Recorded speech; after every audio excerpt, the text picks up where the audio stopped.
19 travelers walked into a gap in the Blue Ridge Mountains between the spring of 1901 and the fall of 1902, and not one of them walked out. At the top of that gap, two brothers ran a bone meal grinding mill that produced the finest crop fertilizer in the surrounding hollows. The mill was not hidden. The crops were not hidden. What was hidden was the origin of the material that went into the hopper. And that origin is the reason the county records for 1902 contain an 11-day gap where nothing at all was written down. Before we go any further, check the description of this video and the pinned comment below. There is a link there to something called the Appalachian Dossier, a compiled record of incidents, disappearances, and accounts that were quietly erased from official American records between 1843 and 1891. Not lost, not misfiled, removed. The link is down there. Go check it. Come back. We will be here. Now. There is a road that climbs through a gap in the Blue Ridge near the border where Virginia meets North Carolina. And for most of the people who lived in those mountains at the turn of the last century, that road was the only way in or out. It was not much of a road. A wagon could manage it in dry weather. A man on foot could do it faster and with less grief, though even a man on foot would take the better part of a day to get from the valley floor to the top of the gap, where the trees thinned out and the air changed, and you could see the next valley opening below you on the far side. The road had been there a long time. It branched off the older routes that the first settlers had used when they came through the Cumberland Gap and fanned out into the southern mountains. And by 1902, it carried the same traffic it had always carried. Homesteaders moving between valleys, peddlers with packs of dry goods and patent medicines, circuit preachers walking their rounds from one clapboard church to the next, timber cruisers heading up to mark stands for the logging companies, and farmhands looking for work at the mines or the camps. These were not people who announced their movements in advance. They walked the road when they needed to walk it, and if they did not arrive where they were going, it wasn't always noticed right away, and it wasn't always remarked upon when it was. The gap sat at the top of the climb, and at the top of the gap sat a farm. The Cumberland farm. A house and a barn and a grinding shed, and a field that ran back along the ridge in a long, flat bottom that should not have existed at that altitude, but did. A pocket of good land between two ridge lines that caught the morning sun and held it. Anyone going through that gap passed the Cumberland Gate. There was no other way. Ira Cumberland was 47 years old in the summer of 1902.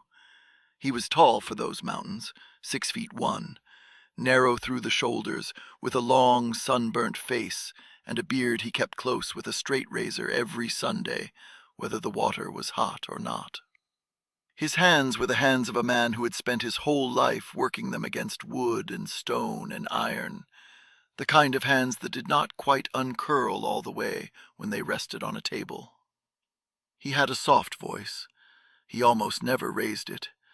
The few people who had spoken with him said you could tell Ira was angry only because he got quieter, never louder.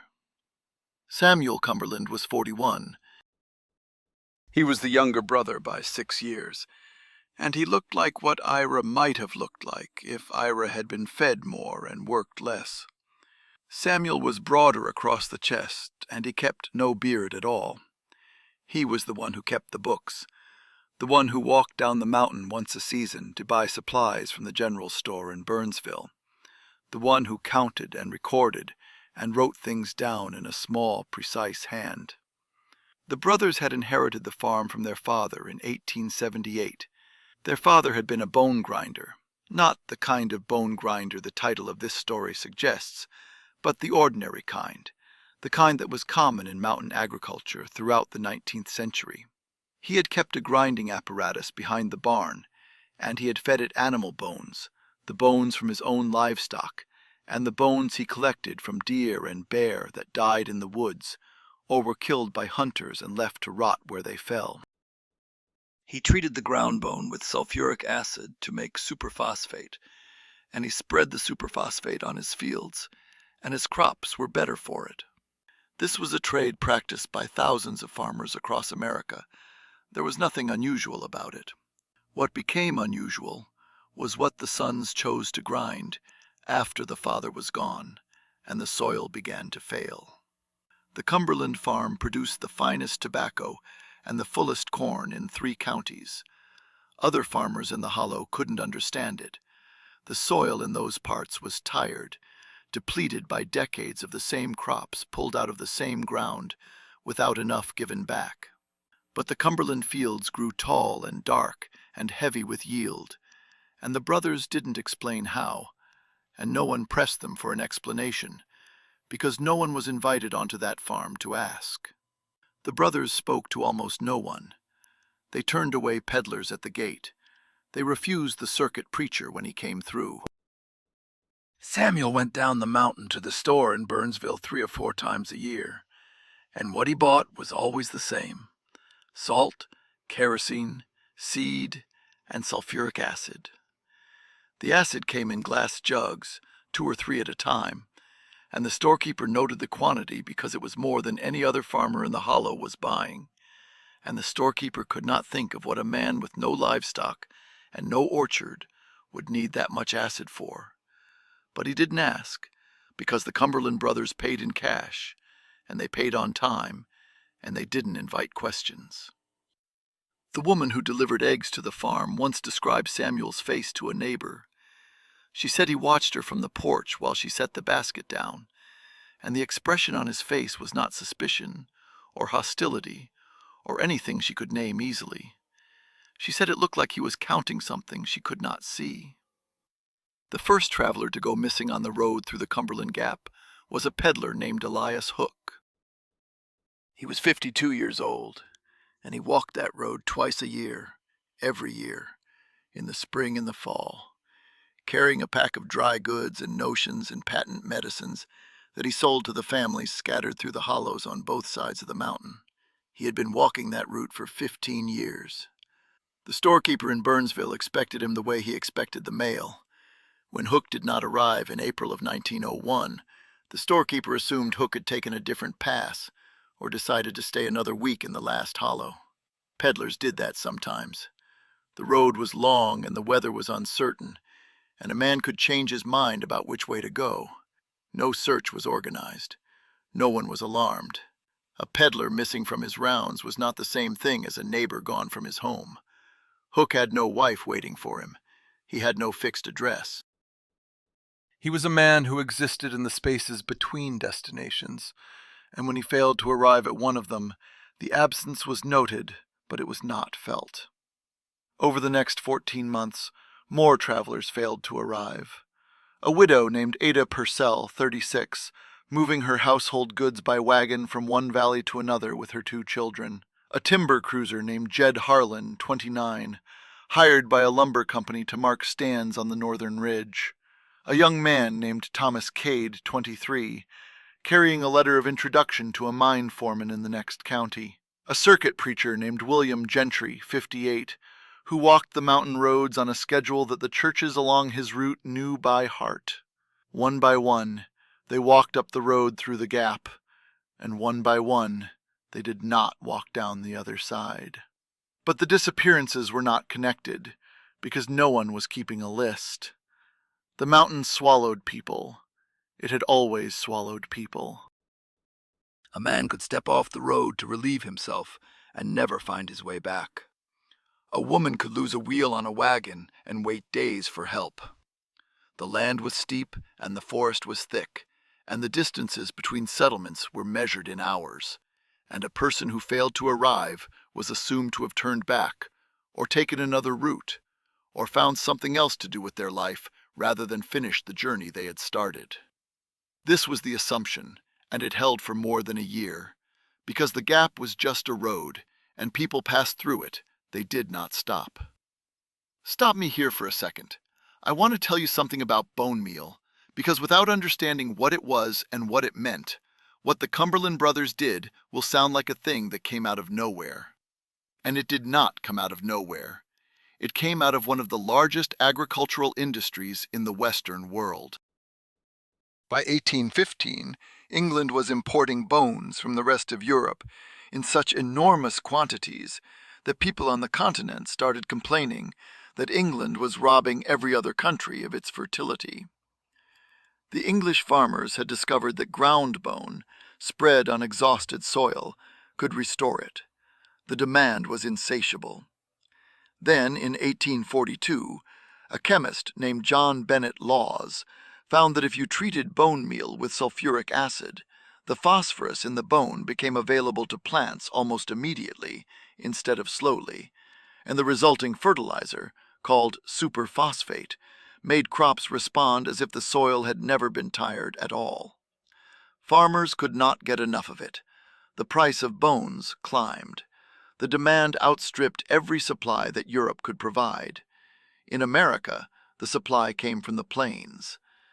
After the destruction of the bison herds, the prairies were carpeted with skeletons, millions of them, left where the animals had been shot or where they had died in winter storms. Homesteaders picked them up. A family could harvest a ton of bones in a day and sell them at the nearest railhead for $5 to $8, when a family could live comfortably on $10 a week. The bone trade became a $40 million industry. 2 million tons of bones crossed the continent in boxcars, headed for grinding mills in St. Louis and Detroit and Chicago. When the prairies were picked clean and the bison were gone, the pickers grew resourceful. They threw in antlers, which are bone, and according to accounts that survive from the period, they raided Indian graves for the bones inside. The brokers and the factory owners didn't seem to mind what kind of bones arrived at the mill. A bone was a bone. The phosphorus was the same. And in Europe, the supply was even more direct. After the Battle of Waterloo in 1815, the bones of the fallen soldiers were dug from mass graves and sold to the bone grinding industry. Tens of thousands of men had died on that field. When archaeologists began to study the site 2 centuries later, they found almost no human remains. The bones had been carried away and ground into fertilizer and sugar refining charcoal, and spread across the fields of England and France and Belgium. By the early 1890s, the bison bone trade had collapsed. The prairies were clean. Fertilizer manufacturers turned to mineral phosphorus, which could be mined from rock deposits, and the era of the bone mill as a major industry came to an end. But the knowledge of how to make superphosphate from bone did not disappear. It lived on in rural communities, in mountain farms, in the hands of men who had inherited grinding apparatuses from their fathers, and understood the chemistry well enough to practice it themselves. Ira and Samuel Cumberland understood it. Their father had taught them. And when the soil on the ridge began to fail, and their livestock could not produce enough bone to keep the fields fed, they turned to a supply that was walking past their gate. By the summer of 1902, 19 travelers had gone missing on the road through the Cumberland Gap. 19. I am going to name some of them now, because the county did not name them, and someone should. Elias Hook, age 52, peddler. Ada Purcell, age 36, widow, and her 2 children, a boy of 7 and a girl of 4. Jed Harlan, age 29, timber cruiser. Thomas Cade, age 23, carrying a letter to a mine foreman. William Gentry, age 58, circuit preacher. Margaret Olmsted, age 41, schoolteacher moving to a new posting. Cornelius Wade, age 37, farmer seeking inherited land. And 12 others whose names appear in one surviving document, a ledger kept in a small, precise hand, but whose names did not appear in any newspaper, any court filing, any sheriff's report, or any letter written by a family member to a government official. The unease in the valleys below the gap did not form all at once. It accumulated the way sediment accumulates at the bottom of a still pool, grain by grain, until the water is different from what it was, and no one can say exactly when it changed. The storekeeper in Burnsville noticed that Samuel Cumberland was buying more sulfuric acid than any farmer in the hollow had a reason to need.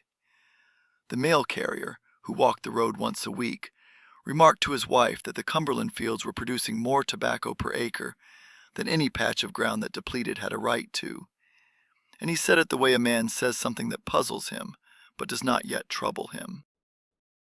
And a woman named Harriet Cade, the mother of Thomas Cade, the young man with the letter of introduction, wrote 3 letters to the county sheriff, asking whether anyone had seen her son, and she received 3 replies that said no one had, and she wrote a 4th letter that she did not send, because by then she had begun to understand that the answer was not going to change.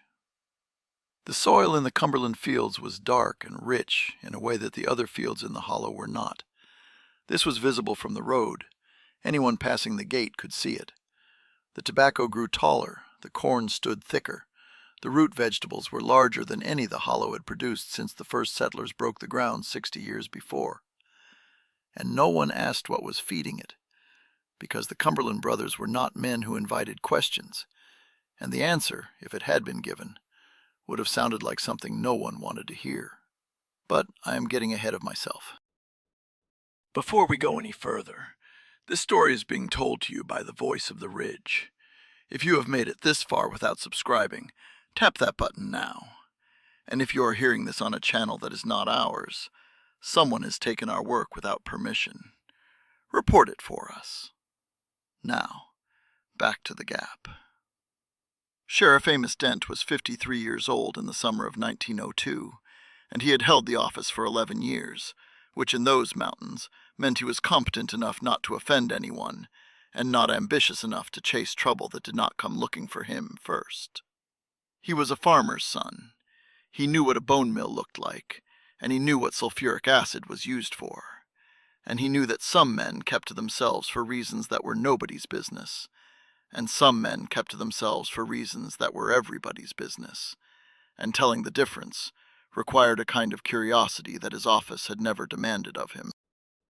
Dent rode up the mountain road in August of 1902, after the 3rd letter from Harriet Cade arrived at the county seat, and the county clerk told him he ought to at least go and look. The ride took most of a day. He came through the Gap in the late afternoon, and the Cumberland farm sat at the top of it with the sun behind it, and the fields were gold and green and heavy with crop, and the whole place looked like a picture of prosperity that did not belong in those mountains. Ira met him at the gate.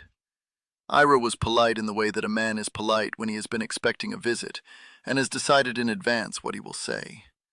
He did not invite Dent inside the house. He answered Dent's questions while standing at the fence with his arms at his sides and his hat on his head, and his voice at the same low, steady volume it always was. Yes, travelers passed through the Gap. No, he had not seen any stop. The road continued down the other side, and people came and went, and he could not account for what happened to them after they left his gate. No, he had not seen a young man with a letter. No, he had not seen a preacher or a widow or a peddler. He was a farmer who kept to his land and couldn't speak for the road. Dent asked to look around the property. Ira told him he was welcome to look anywhere he wanted. He had nothing to hide. Dent walked the grounds. He saw a well-kept farm with an unusual yield. He saw a barn and a grinding shed behind the barn with a locked door. And Ira told him the shed was where he processed bone meal for fertilizer, the way his father had done. And Dent nodded, because he knew what a bone mill was, and it did not occur to him that a bone mill could be anything other than what Ira said it was. He saw the field of tobacco, the finest he had ever laid eyes on, and he thought that the Cumberland brothers must know something about soil management that the rest of the hollow had not figured out yet, and that was the end of what he thought. Dent rode back down the mountain and wrote in his report that there was no evidence of foul play. The missing travelers, he wrote, had likely taken alternate routes or met with misfortune elsewhere on the mountain. He closed the file on Harriet Cade's letters and moved on to the next matter on his desk. He did not ask to look inside the grinding shed. He did not ask about the volume of sulfuric acid. He did not ask why a farm with almost no livestock was producing enough bone meal to fertilize fields that size. He was a farmer's son, and a bone mill was a bone mill, and the thought that it could be anything else did not enter his mind, because it was not a thought that belonged in the mind of a reasonable man in the mountains in 1902. October 1902. A man named Warren Galt was marking timber on the ridge above the Cumberland farm. He was 38 years old, a timber cruiser by trade, which meant he was the man who walked ahead of the logging crews and identified which stands were worth cutting and which were not. He spent his life in the woods. He knew the smell of the forest the way other men know the smell of their own house. On the afternoon of October the 9th, the wind shifted and came up the ridge from the direction of the Cumberland farm, and Warren Galt smelled something that stopped him mid-stride. It was not decay. It was not the smell of a dead animal or a compost pile or anything the forest produces on its own. It was chemical and sweet at the same time, a sharp, faintly metallic odor that he recognized but couldn't immediately place because he'd never smelled it at that concentration in a place where no industry existed. Then he placed it. Sulfuric acid reacting with organic material. He had smelled it at the mining camps where they processed ore, and he had smelled it at the few fertilizer plants he had passed on the train. But there was no mine on this ridge, and no fertilizer plant within 40 miles, and the only thing down there was the Cumberland farm. Galt moved closer. He stayed in the tree line, on the slope above the property, where the hardwoods gave him cover. From that position he could see the grinding shed behind the barn, and the door of the shed was open because it was October, and the weather was still warm enough that the brothers were working. And what he saw through that door was a wooden grinding apparatus mounted on a stone platform, a hopper at the top, a trough along the side for the acid bath, and sacks of finished meal stacked against the back wall.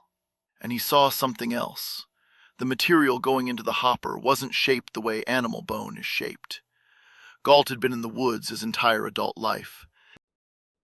He knew the proportions of a deer femur, and the curve of a bear rib, and the flat breadth of a cow scapula. What he saw in the hopper, and on the stone platform beside it, was longer and narrower than any animal bone he could name, and some of it was curved in a way that only one kind of bone curves, and he knew what kind that was, and he did not stay to see more. Galt went back down the ridge to his camp and told the foreman, and the foreman rode into Burnsville the next morning and told the county clerk, and the county clerk sent word to Sheriff Dent, and this time Dent came back with 3 men. They arrived at the Cumberland farm on the morning of October the 11th, 1902. The air was cold and still. The frost was on the ground. Ira was in the field, standing at the edge of the tobacco rows, with his hands in his pockets, watching them come up the road as if he had been waiting for them and had decided in advance what he was going to do. Samuel wasn't in the field or at the house, and he was nowhere to be seen. Dent told Ira they needed to see the grinding shed. Ira didn't argue. He walked to the shed, took a key from a nail inside the barn door, and unlocked it, and stood aside while Dent and his men went in. The grinding apparatus was a hand-cranked mill of the type that had been common in mountain agriculture for 50 years. A wooden frame, a stone grinding surface, a hopper above, a collection trough below. Along the wall, a wooden vat for the acid treatment. On a shelf, glass jugs of sulfuric acid, enough to treat a season's worth of material. And on the floor, a pile of unprocessed fragments waiting their turn in the hopper. Dent's men looked at the pile. One of them, a man named Perry, who had served as a field medic in the Spanish-American War, picked up a piece of it and held it in the light coming through the doorway. And his face changed in a way that the other men noticed. Because a man who has seen battlefield wounds recognizes the architecture of a human skeleton the way a carpenter recognizes the grain of a particular wood.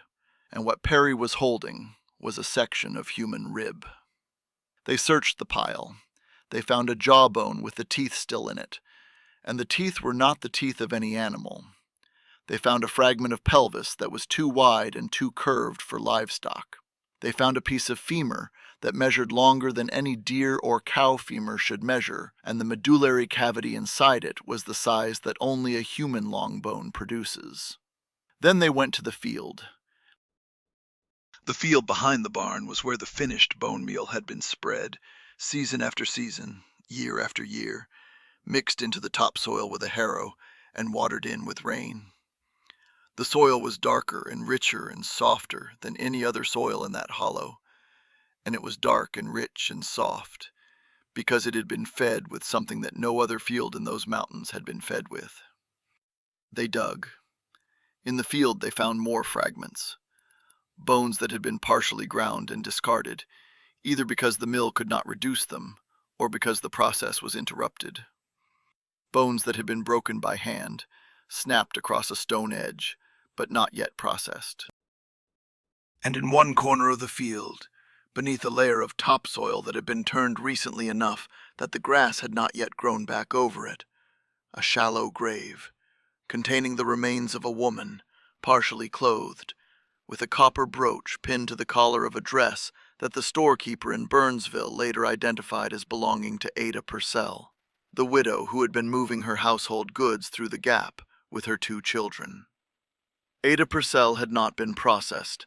She had been buried whole, quickly, as if the brothers had not had time, or had not had the will, to put her through the mill. Her children were not found in that grave.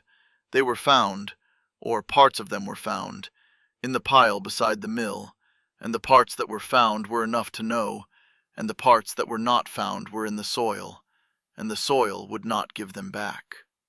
Inside the Cumberland house, on a shelf above the kitchen table, Dent's men found a ledger. It was not a confession. It was not a journal. It was a business record, kept in Samuel's handwriting, small and careful, and it documented the mill's production the way any farmer would document his output.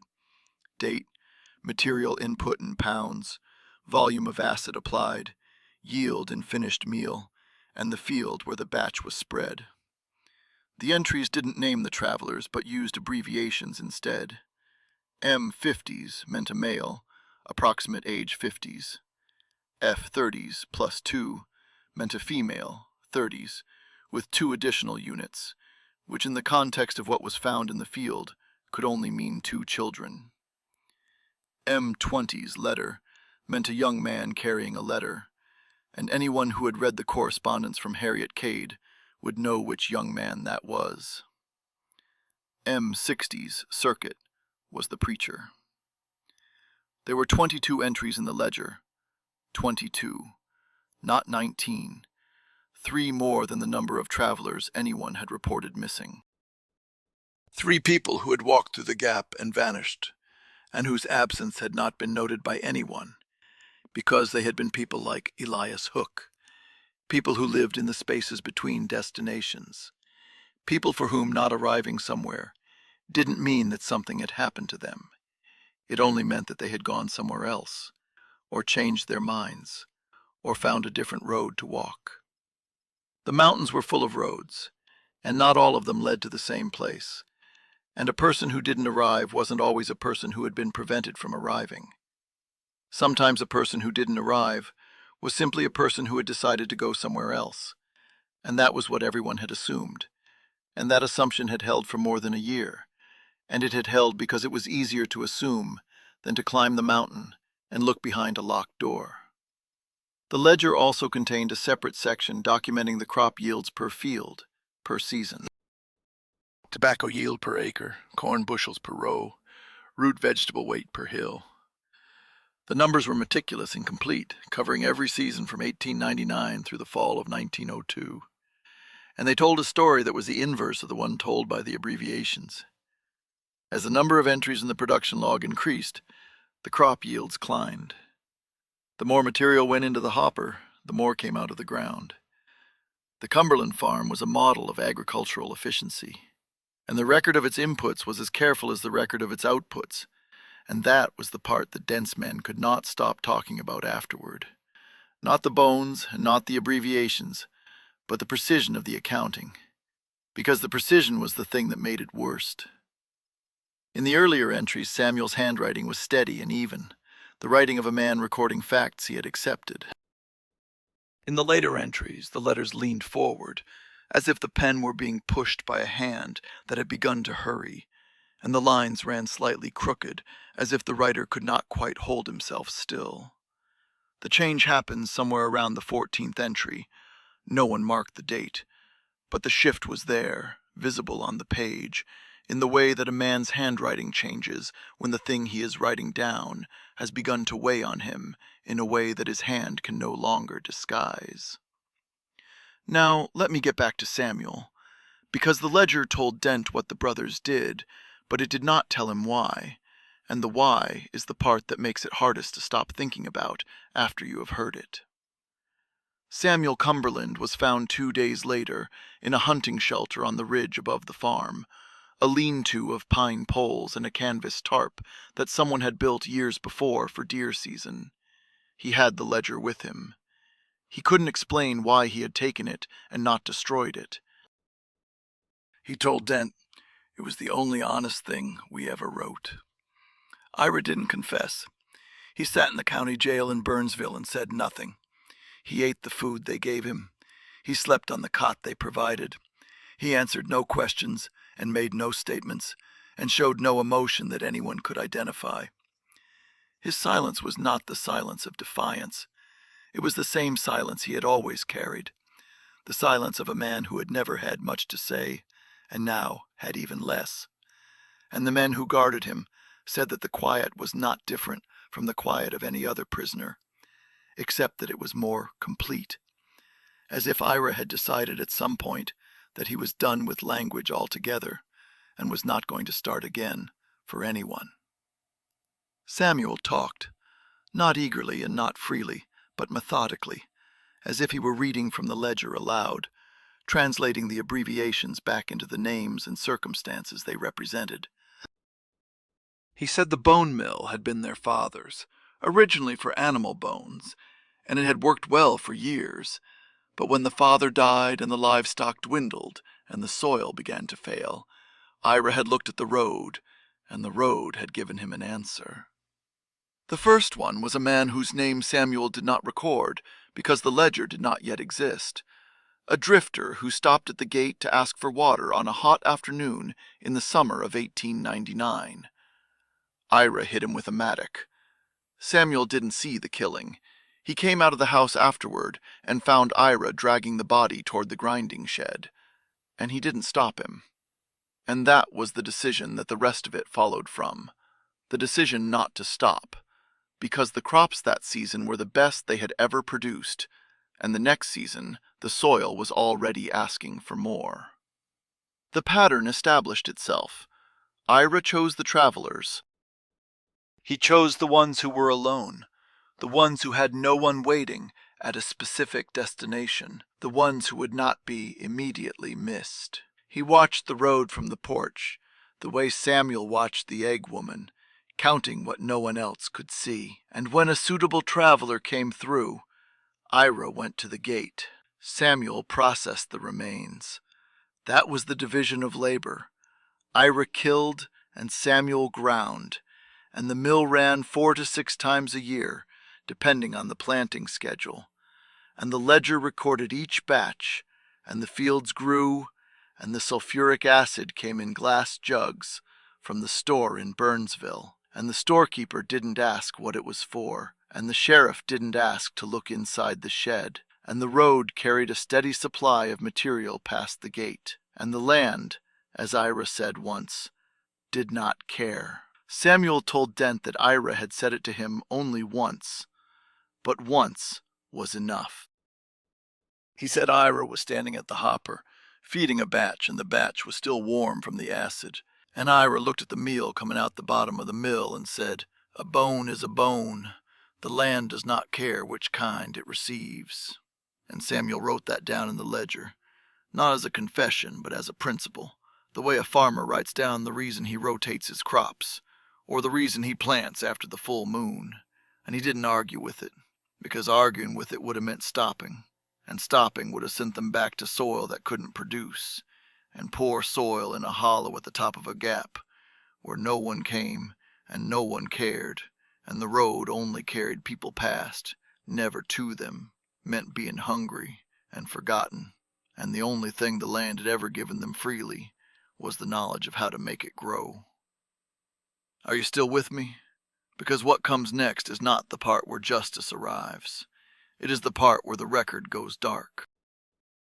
The Cumberland brothers were held in the county jail in Burnsville through the winter of 1902. No trial was ever held. The county prosecutor, a man named Asbury, reviewed the ledger and the physical evidence and made a determination that a public trial would cause undue distress to the families of the deceased and bring lasting disrepute upon the community. He sealed the written record of the case. The ledger was placed in a locked drawer in his office. The abbreviations were not expanded into names. The names were not published in any newspaper. The families of the 19 known missing were notified privately, by letter, that their relatives had met with misfortune in the mountains.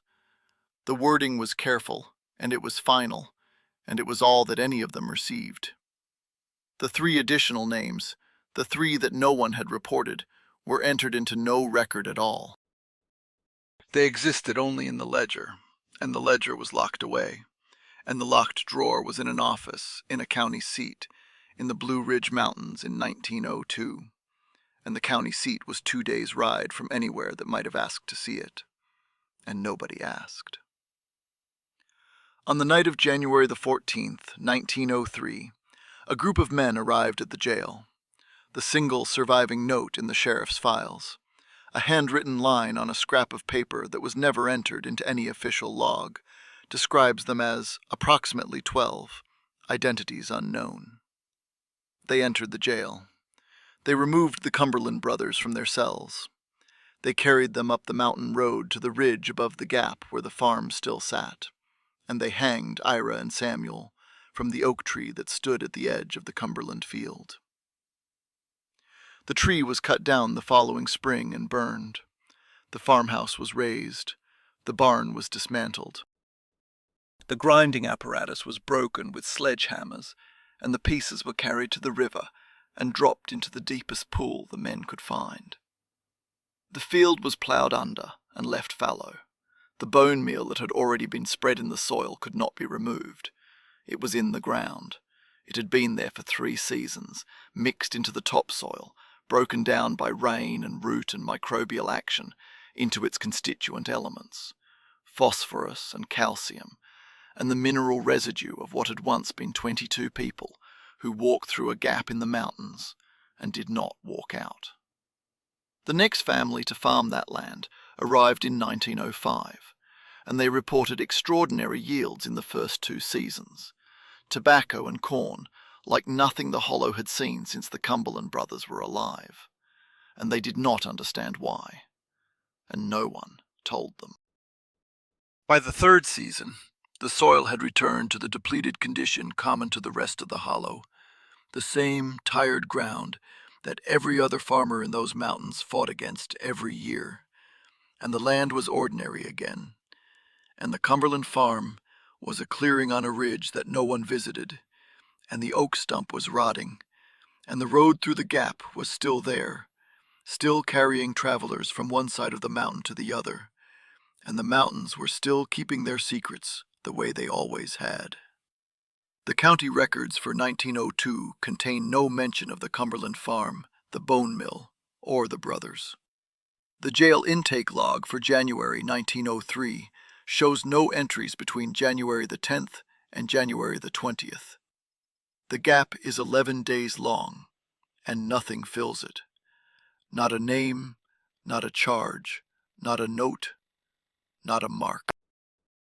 11 days of nothing, and the nothing is the record, And the record is the thing that was removed, not lost, not misfiled, removed. The way records are removed when the men who keep them decide that the public should never read what they contain. This is what I found.